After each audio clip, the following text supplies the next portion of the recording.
My name is Allison Weller. I'm a 22-year social studies teacher in New York State. I teach on Long Island. I teach AP US History and middle school US History, and I also teach methods to social studies teachers in New York City. I knew I wanted to be a social studies teacher by 10th grade. I just was drawn into the stories and the connections between people.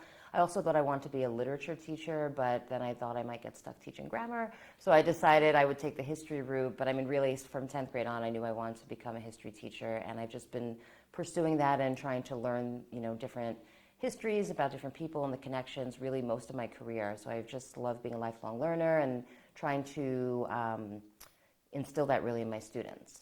I work with the Human Rights Council on the New York State Council for Social Studies because I feel in the last 10 years of my career I really became interested in Holocaust education and human rights education. And I think that, ultimately that is the core of social studies education. Like we are trying to instill in students empathy and tolerance and having them see that they are connected to people on the other side of the world, because I really think that's at the root of what we're trying to do. There's a big push, in the States for civics education.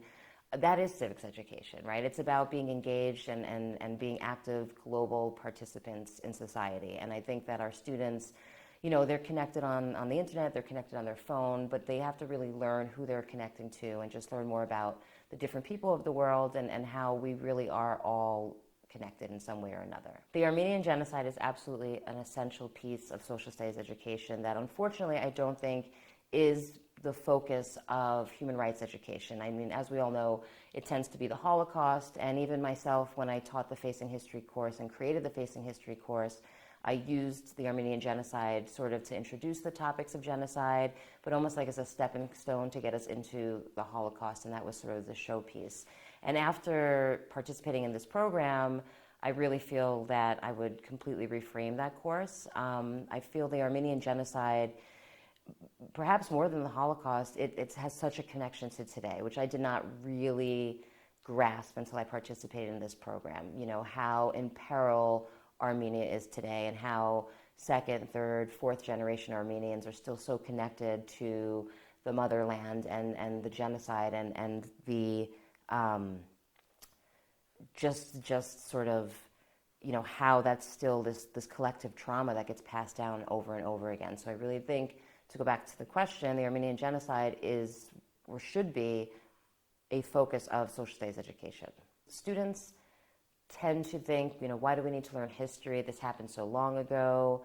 And in the case of the Armenian Genocide, it is so connected to what is happening today. If you look at the geopolitics of the region, if you look at U.S. foreign policy, everything is deeply implemented. There are so many diaspora Armenians living in the United States. So it's definitely something that is deeply connected to today, and I think that the students would pick up on that, bringing some of the things we learned from this program back to them. I don't know, had I not participated in this, that I would frame it, like look at how this is connected to the 2020 war, for example. I don't know that I would make that connection, so I certainly wouldn't be bringing that. But as a result of my participation in this program, you're able to make those connections between the genocide and the current geopolitics, and I think that that's important to share with students. As the Vice President of the New York State Council for Social Studies, I'm actually the chairman of the conference this year. And I've had a few conversations with genocide education. I would love to be able to bring as a keynote speaker either a survivor or a scholar or both and set up a panel and then do a workshop with that. We'll definitely do a workshop there. I'm always doing professional development either at my district level, for the Long Island Council for Social Studies, for the New York State Council for Social Studies, and Carrie and myself are doing a workshop at the National Council for Social Studies. So I think, I know this is the first year of the program, but I feel like the impact is going to be huge because you're going to have 15 teachers sharing all over. And then, that kind of, you're already going to have interest in the program if you do it again. And I feel like it's just going to grow and grow and grow. So I'm excited to share what I've learned here. And I think it is important. And I think teachers, once they hear about really the connection between past and present, will reframe how they teach the Armenian Genocide. Meeting Terry George, the director of the film The Promise, was a highlight of the program. Even though I know it wasn't part of the original program, it was a surprise. But it also speaks to just how important this work is that the Genocide Education Program is doing, because the fact that he was willing to meet us and put us into his busy schedule, and the connections that he was making with Rwanda. And right after sort of meeting the Rwandan foreign minister the day before. You know, it was one of those moments as a teacher, you're kind of sitting there and thinking like, why am I here? Like, I'm not this important, you know, but it really, then you're like, I am important because you are bringing these messages back to our students and back to the world, and it's important. I think just, he really brought home the fact that there are no, I think the exact quote he said was something like, there's no feel-good post-genocide story, you know, referencing Hotel Rwanda.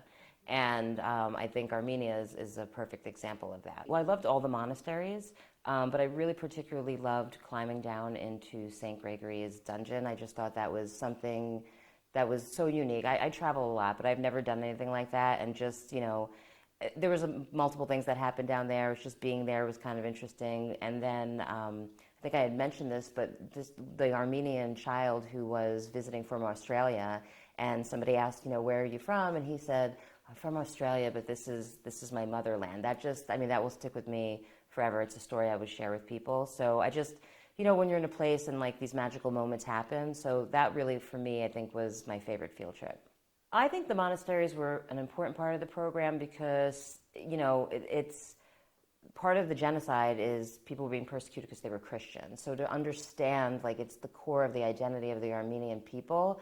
And I liked the way that it was done, that it was sort of in the beginning. So we, you know, it wasn't like, let's learn about the genocide and then we're going to, like, towards the end of the week go out and look at some monasteries. It was just really, it was well done the way it was broken. You know, we would come here, we would learn, and then we would go and we would visit it, and sort of gave us who the Armenian people are. And the other thing that really struck me about visiting the monasteries was how important they are to the Armenian people. You know, just seeing Armenians visiting, watching baptisms, watching, I don't know if we saw a wedding, but just how important it was for people to be visiting. It wasn't filled with foreign tourists. This is a personal place for people, and that's different from when you visit, you know, churches and important monasteries in other countries, I think. I just want to say thank you. This program has been amazing from the beginning to the end. I've done programs like this before, but what really made this program unique was the personal stories that you all brought in. I mean, that was just, we felt like you were sort of opening up your cultures and your families and allowing us into them, and that really meant a lot to us. In particular, the story of the family heirloom being brought to the Manuscript Museum, I mean, that just, I was getting teary-eyed and I didn't really understand why, and I just feel like, you know, over 9 days, we sort of became a larger part of the Armenian family, and it really, that was very unique to this program. So thank you so much for allowing us in.